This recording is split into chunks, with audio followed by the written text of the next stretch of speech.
बच्चों अब नेक्स्ट जो हम ग्राफ यहाँ पे पढ़ने वाले हैं वो रहेगा हमारे लिए exponential graph.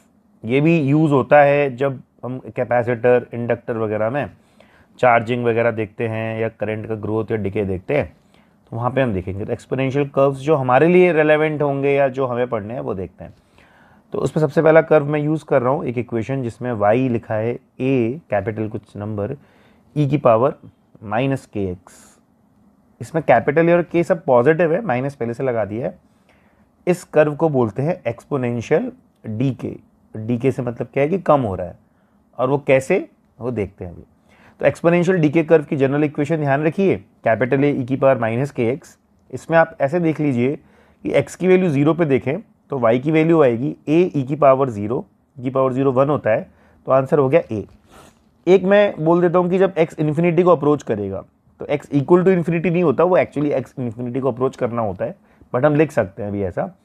So capital A into ई की पावर क्या हो जाएगा माइनस इन्फिनिटी। ये आप जानते हो कि ई की पावर माइनस इन्फिनिटी का मतलब 1 अपॉन ई की पावर इन्फिनिटी होता है।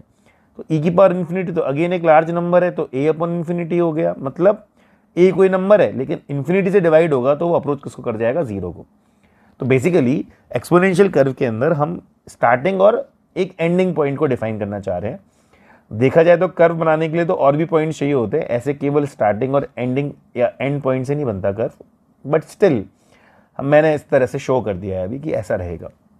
तो मैं ये बताना चाह रहा हूँ कि यहाँ पे जब ये कर्व यहाँ पर स्टार्ट करेगा तो x की वैल्यू 0 पे y की वैल्यू a होगी, सम पॉजिटिव नंबर, और x की वैल्यू जब इन्फिनिटी होगी तो ये 0 को अप्रोच करेगा। बट ये एग्जैक्टली बनता कैसे है, कुछ इस तरीके का ग्राफ होता है, ऐसे ये जाता है नीचे। तो ऐसा जो ये ग्राफ बना रखा है ये एक्सपोनेंशियल डीके कर्व शो करता है, जिसमें x की वैल्यू 0 पे y a था, और ये कम होते होते होते कभी इन्फिनिटी पे जाके किसको अप्रोच करेगा, 0 को अप्रोच करेगा। बट कई लोग बोलते हैं कि सर यही क्यों शेप बना दिया। अभी मैंने कोई मर्जी से तो नहीं बनाया है ना, कोई ना कोई वैल्यू होगी। एक्स की वैल्यू में पुट करूंगा 1 तो कोई मुझे मिलेगा y, फिर 2, फिर कुछ मिलेगा y। तो अगर ऐसे मेरे को सारे x की वैल्यूज से y मिलता चला जाए और मैं ग्राफ पेपर पर प्रॉपरली उन सारे पॉइंट्स को शो करूं और ट्रेस आउट करूं उसको, तो ऐसा ही कुछ ग्राफ देखने को मिलता है। जो आपको ध्यान रखना है कि ऐसा कुछ होता है, तो आप ध्यान रखना इस तरह का ग्राफ जो है वो एक्सपोनेंशियल डीके कहलाता है। जो आपके सामने बनाया है, इक्वेशन आपके सामने है, y is a function of x, उसका ग्राफ कुछ ऐसा होगा, डीके हो रहा है मतलब कम हो रहा है।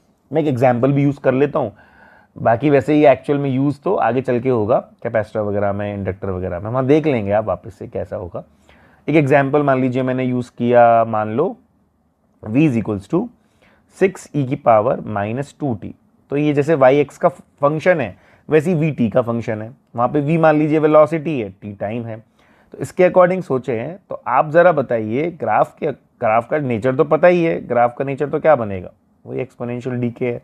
यहाँ t आ जाएगा, यहाँ v आ जाएगा, ये हो गया भाई ग्राफ। तो ग्राफ तो बना दिया, लेकिन यहाँ पे क्या लिखोगे, t की वैल्यू 0 पुट करूंगा तो 6 e की पावर 0 तो 6 होगा कि नहीं होगा। तो vt ग्राफ में यहाँ पे वैल्यू 6 आएगी, 2 नहीं आएगी।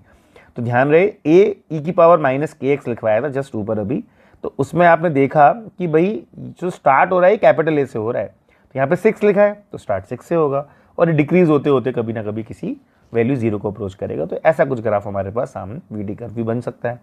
तो ये आप लिख लें, इस तरीके का आपका ग्राफ हो जाएगा एक्सपोनेंशियल डिके। कभी ये करंट का टाइम के साथ वेरिएशन, चार्ज के टाइम के साथ वेरिएशन में देखा करेंगे कैसा होगा, बस ध्यान रखें अभी के लिए ऐसा ग्राफ होता है।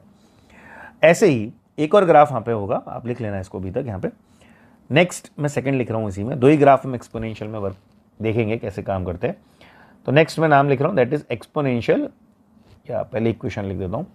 Second graph is y A into 1 minus e की पावर माइनस के एक्स। उसके जैसा ही है, बस ये ग्रो कर जाएगा। ये कैसे ग्रो कर जाएगा या ग्रोथ हो जाएगा वो देखते हैं। अब ये क्या इंक्रीज होता है और सैचुरेट करता है किसी ना किसी वैल्यू को, तो हम बोलते हैं धीरे धीरे धीरे ग्रो करते करते फाइनली ये एक वैल्यू को सैचुरेट करता है, तो हम इसको बोलते हैं एक्सपोनेंशियल ग्रोथ कर्व। बाकी जो यूज होगा वो अगेन वहीं कैपेसिटर इंडक्टर में होगा, देखेंगे कैसा। x की वैल्यू 0 पुट करूं तो आप y की वैल्यू निकालिए, a 1 माइनस ई की पावर 0 पुट करो तो 1 ही तो होता है, तो आंसर तो 0 मिलेगा ना, स्टार्ट तो 0 से कर रहा है।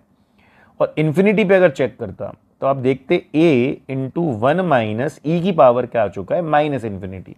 और अभी बताया मैंने ई की पावर माइनस इन्फिनिटी ऊपर 0 आ रहा था, तो a इंटू 1 माइनस 0 तो a ही आएगा कि नहीं आएगा। a इंटू 1 माइनस 0 कितना हो गया, a। तो अगर इसका ग्राफ बनाते हैं तो ये स्टार्ट तो 0 से करता है, बट ये सैचुरेट करता है कहाँ तक, ए तक। तो एक्स एंड वाई जब मैं ग्राफ में बनाऊंगा तो ये कुछ इस तरीके का ग्राफ बनता है। तो अगेन ये मैंने कोई मर्जी से नहीं बनाया, ये ग्राफ बेसिकली बना कैसे होगा इसके बारे में यदि सोचें तो ये ग्राफ बना होगा वैसे ही जैसे एक एक पॉइंट्स लिए गए होंगे डिफरेंट, उनके हिसाब से बना होगा। तो ये वाई और एक्स का ग्राफ हो गया। किसको अप्रोच कर रहा है ये, ए को। स्टार्ट कहाँ से कर रहा था, 0 से। तो एक्स की वैल्यू 0 पे, वाई थी 0, और जब इन्फिनिटी होगा तो कभी ना कभी ए को टच करेगा। तो इस तरह का कुछ ग्राफ कहलाता है हमारे लिए एक्सपोनेंशियल ग्रोथ। इक्वेशन याद रखें, ए इंटू 1 माइनस ई की पावर माइनस के एक्स, ये इसकी इक्वेशन हो गई है और इसके अकॉर्डिंग ये ग्राफ कुछ ऐसा आपके सामने रहेगा। इसी के अंदर अगर मैं अगेन एक एग्जाम्पल लेता हूँ जैसे अभी लिया था, तो वो भी ईजी रहेगा, आप कर ही लोगे। जैसे v इज इक्वल्स टू मैंने लिया होता मान लो 7 1 माइनस ई की पावर माइनस 2t, मान लीजिए लिया हो तो वी टी कर्व बनाना है। तो आप ग्राफ तो सेम ही ड्रॉ करोगे कि नहीं करोगे, जस्ट ऊपर अभी आपने सीखा है उस लॉजिक से आपने ग्राफ तो बना देना है। लाइक यहाँ पे t लिख देता हूँ, यहाँ पे v लिख देता हूँ।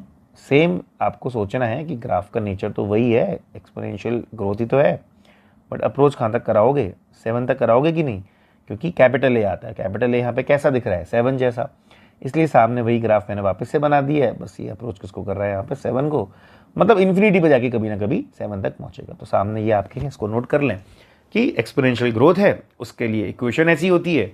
यही इक्वेशन आपको कभी करंट में या चार्ज में मिलेगा जब हम पढ़ेंगे आगे। एग्जाम्पल मैंने velocity as a function of time आपके सामने शो कर दिया है, और उस पर्टिकुलर रिजल्ट को या उस पर्टिकुलर केस में ग्राफ कुछ ऐसा आपके लिए बनेगा, that is our V T curve. तो इसको भी आप ध्यान रख सकते हैं, ये रहेगा हमारे लिए एक्सपोनेंशियल कर्व।